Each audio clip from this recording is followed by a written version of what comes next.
அனைவருக்கும் அஸ்ஸலாமு அலைக்கும் வரஹ்மத்துல்லாஹி வபரகாத்துஹு. வணக்கம். இன்று 2026ஆம் ஆண்டு ஜனவரி மாதம் 5ஆம் திகதி திங்கட்கிழமை. இன்றைய நாளிலும் மிக முக்கியமான ஒரு செய்தியோடு சமூகம் முகம் கொடுக்க போற ஒரு பிரச்சனை குறித்து நாங்க பேச போறோம். அந்த விடயத்தை பார்க்கறதுக்கு முன்னால மறக்காம என்னுடைய யூடியூப் சேனலை இதுவரைக்கும் சப்ஸ்கிரைப் பண்ணாதவங்க இருந்தா சப்ஸ்கிரைப் பண்ணி வச்சுக்கொள்ளுங்க. அதே போல பெல் ஐக்கனையும் கிளிக் பண்ணி வச்சுக்கொள்ளுங்க.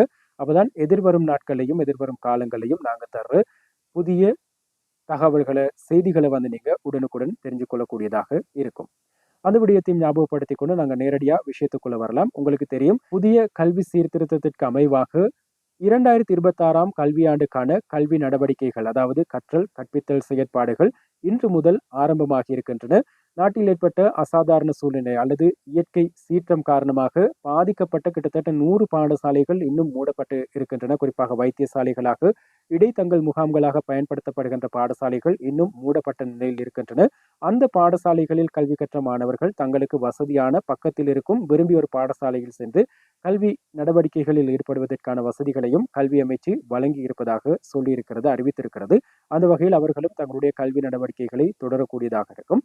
இந்த புதிய கல்வி சீர்திருத்தத்தை அறிமுகப்படுத்திய நாள் முதல், இது குறித்து பேச்சுவார்த்தைகள் ஆரம்பிக்கப்பட்ட நாள் முதல் பல கருத்து முரண்பாடுகள், எதிர்ப்புகள், அதே போல அரசியல் ரீதியான சூழ்ச்சிகள் எல்லாம் இடம்பெற்று வருகின்றமை உங்களுக்கு தெரியும்.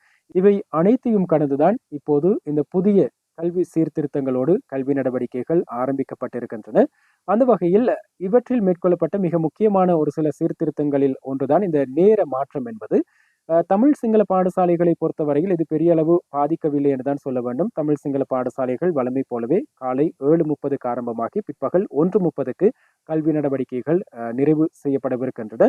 இதுவரை காலமும் சிங்கள தமிழ் பாடசாலைகளை எடுத்துக்கொண்டால் 8 பாட வேளைகள் இடம்பெற்றாலும் கூட இனி வரும் காலங்களில் அது 7ஆக குறைக்கப்பட்டு ஒவ்வொரு பாட வேளையும் 45 நிமிடங்களுக்கு மட்டுப்படுத்தப்பட்டதாக தான் திட்டமிடப்பட்டிருக்கிறது. ஆனால் இது முஸ்லிம் பாடசாலைகளை பொறுத்தவரையில் சற்று வித்தியாசமானதாக, கொஞ்சம் குளறுபடி நிறைந்ததாக காணப்படுகிறது. இது சம்பந்தமா நாங்கள் எங்களுடைய கடந்த காணொளியிலும் வீடியோலையும் பேசியிருந்தோம். முஸ்லிம் பாடசாலைகளை எடுத்துக்கொண்டால் திங்கட்கிழமை, அதாவது இன்றைய தினத்தில் காலை 7:30 முதல் பிற்பகல் 1:30 வரைக்கும் தான் பாடசாலை கல்வி நடவடிக்கைகள் இடம்பெறும். ஆனால் செவ்வாய், புதன், வியாழன் ஆகிய 3 நாட்களில் காலை 7:30க்கு கல்வி நடவடிக்கைகள் ஆரம்பித்து பிற்பகல் 2:15 வரைக்கும் கல்வி செயற்பாடுகள், கற்றல் கற்பித்தல் செயற்பாடுகள் நடைபெறவிருக்கின்றன. இந்த 3 நாட்களிலும் மதியம் 12:30 முதல் 12:45 வரைக்கும் தொழுகைகளை நடாத்திக் கொள்வதற்காக, குறிப்பாக லுகர் தொழுகையில் ஈடுபடுவதற்காக 15 நிமிடங்களையும் கல்வி அமைச்சு ஒதுக்கி கொடுத்திருக்கிறது. அந்த வகையில் பாடசாலை நிர்வாகம், அதிபர், ஆசிரியர்கள் உட்பட நிர்வாகம் மாணவர்களுக்கு தொழுகையில் ஈடுபடுவதற்கான வசதிகளை செய்து கொடுக்க வேண்டும் என்றும் வலியுறுத்தி இருக்கிறது. வெள்ளிக்கிழமைகளில் காலை 7:30க்கு ஆரம்பிக்கும் கல்வி நடவடிக்கைகள் காலை 11:15 முதல் நிறைவு செய்யப்படவிருக்கின்றன.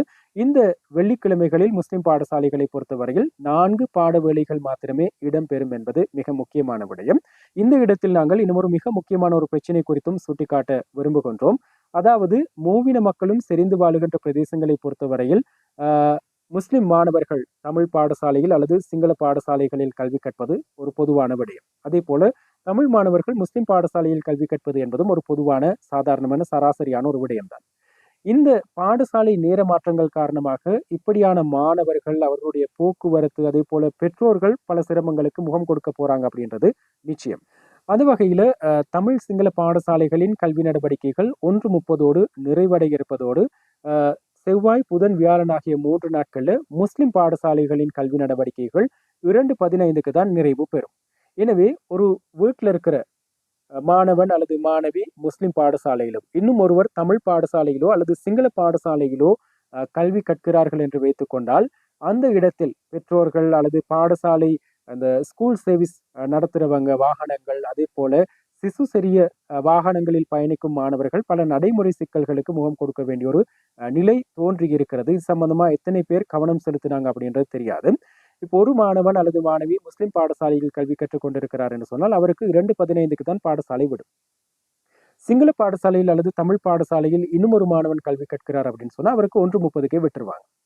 அரசாங்க தொழில இருக்கிறவங்க, தனியார் தொழில இருக்கிறவங்க, அவங்களுடைய மாணவர்களை ஸ்கூல்ல இருந்து வீட்டுக்கு கொண்டு போய் விடணும் அப்படின்னு சொன்னா அந்த இடத்துல ஒரு நடைமுறை சிக்கல் ஒன்று ஏற்பட்டிருக்கிறது. நேரத்தை முகாமை செய்வதில் சிக்கல் ஒன்று ஏற்பட்டிருக்கிறது. அதே போல இந்த 2 பாடசாலைகளிலும் கல்வி கற்கும் மாணவர்களுக்காக விசேடமாக சிசு சிறிய சேவைகள் அரசாங்கத்தால் அறிமுகப்படுத்தப்பட்டிருக்கின்றன, நடைமுறைப்படுத்தப்பட்டிருக்கின்றன. சிங்கள தமிழ் பாடசாலைகள் 1:30க்கு விடுவதன் காரணமாக பொதுவாக சிசு சிறிய சேவைகள் அந்த நேரத்தில் இடம்பெறும். முஸ்லிம் பாடசாலைகளுக்கு செவ்வாய், புதன், வியாழன் ஆகிய 3 நாட்கள்ல 2:15க்கு தான் பாடசாலை விடும். அந்த நேரத்தில் இந்த முஸ்லிம் பாடசாலை மாணவர்களுடைய நலன் கருதி விசேடமாக சிசு சிறிய சேவையில் ஈடுபடுத்தப்படுமா அப்படின்றது ஒரு கேள்வியும் இருக்கிறது. அல்லது இந்த மாணவர்கள் போக்குவரத்து வசதி குறைவான பிரதேசங்களுக்கு எப்படி பயணிக்க போறாங்க, இது சம்பந்தமாகவும் கல்வி அமைச்சு அதே போல போக்குவரத்து திணைக்களம் கவனத்தை செலுத்தணும் அப்படின்னு சொல்லி நாங்க கேட்டுக்கொள்றோம். அதே போல இந்த 2 பாடசாலையிலும் மாணவர்கள் கல்வி கற்கும் நேரத்தில் எங்களுடைய பிரதேசத்தை பொறுத்தவரையில் ஸ்கூல் சர்வீசஸ் எல்லாம் நாங்க எடுத்துக்கொண்டோம் அப்படின்னு சொன்னா முஸ்லிம் பாடசாலையில கல்வி கற்ற மாணவர்களும் ஒரே வாகனத்துல போறாங்க, தமிழ் சிங்கள பாடசாலையில கல்வி கற்ற மாணவர்களும் ஒரே வாகனத்துல போற சந்தர்ப்பங்கள் நிறையவே இருக்குது. இந்த 3 பாடசாலைகளுக்கும் செல்லும் மாணவர்கள் ஒரே வாகனத்துல பயணிக்கிற சந்தர்ப்பம் இருக்குது. காலையில பிரச்சனை இல்லை, 7:30க்கு எல்லோரும் பாடசாலைக்கு செல்ற வகையில அவர்கள் தங்களுடைய பயணங்களை திட்டமிட்டுக் கொள்ளலாம்.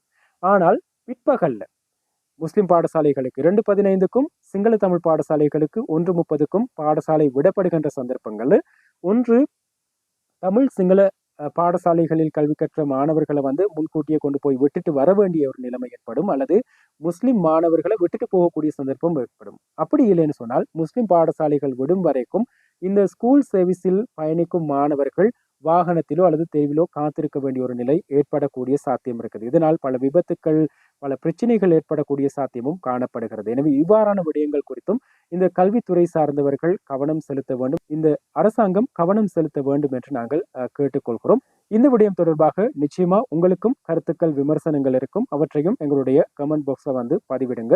அவற்றையும் உள்வாங்கிக் கொண்டு எதிர்வரும் வீடியோக்களை நாங்க உங்களுக்கு வழங்க தயாராக இருக்கிறோம். அதே போல இந்த பிரச்சனைக்கு நமது சமூகம் முகம் கொடுக்க போற இந்த பிரச்சனைக்கு எவ்வாறான தீர்வுகளை இந்த அரசாங்கமும் கல்வித்துறையினரும் அதே போல போக்குவரத்து திணைக்களமும் வழங்க போறது அப்படின்றது குறித்தும் நாங்கள் அவதானமாக இருக்கிறோம். இது போல பயனுள்ள வீடியோக்களை பார்க்கறதுக்கு மறக்காம என்னுடைய யூடியூப் சேனலை நீங்க சப்ஸ்கிரைப் செஞ்சு வச்சுக்கொள்ளுங்க. அதே போல பெல் ஐக்கனையும் கிளிக் பண்ணி வச்சுக்கொள்ளுங்க. ஸ்கிரீன்ல நாங்க போட்டிருக்கிறோம் என்னுடைய யூடியூப் சேனலுடைய பெயரை. மறக்காம சப்ஸ்கிரைப் செஞ்சு ஆதரவு தாங்க அப்படின்னு கேட்டுக்கொண்டு விடைபெறுறோம். மீண்டும் சந்திப்போம். வணக்கம்.